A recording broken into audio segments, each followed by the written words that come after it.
Evening, and thanks for joining me at an Irishman's Fireside. I'm Diarmuid Grainger. Every week I'll be trying out a new craft beer from Ireland. I'll be reading bits of poetry, folklore, history, anything to do with the culture of this country. Let's start off with the beer first. It's called Amber Ale, and it's made in County Cork by 8 Degrees Brewing Company of Mitchelstown in North Cork.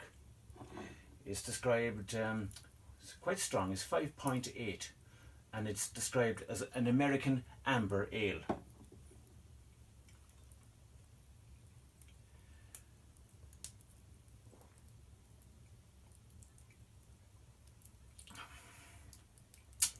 That's lovely. A lovely ale.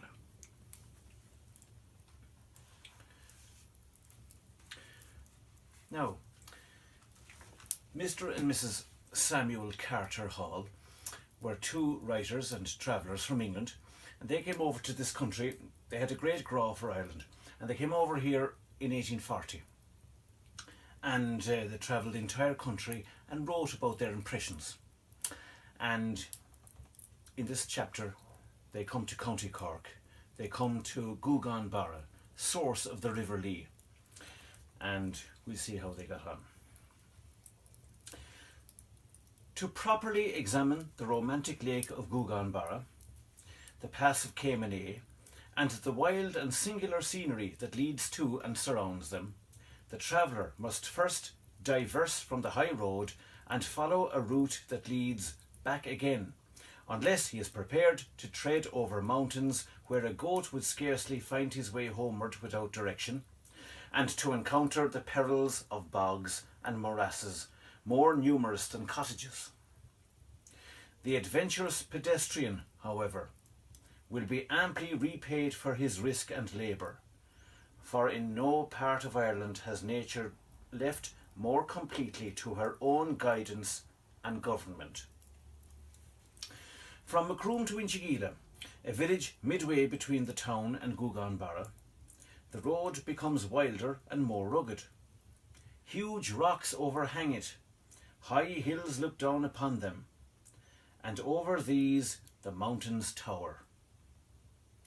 The Lee, which for a considerable space has dwindled to a small murmuring rivulet, at length widens out into the sheet of water which forms the picturesque Loch Alua, the Lake of the Lee. The road winds for about 3 miles along its northern margin, with the rocks on one side and the clear deep water on the other, and a more perfect solitude it is impossible to imagine.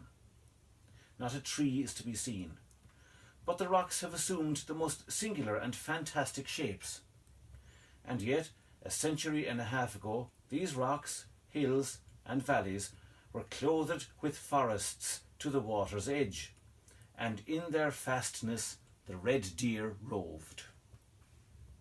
A sudden turning in the road brings the traveller within view and almost over the lake of Gugan Barra.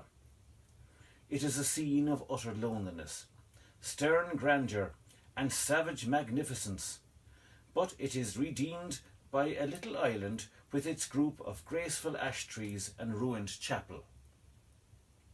Numerous streams rush down from the surrounding mountains into the lake, which sends them forth again in a bountiful river, for here the Lee has its source, until they form the noble harbour of Cork and lose themselves in the broad Atlantic.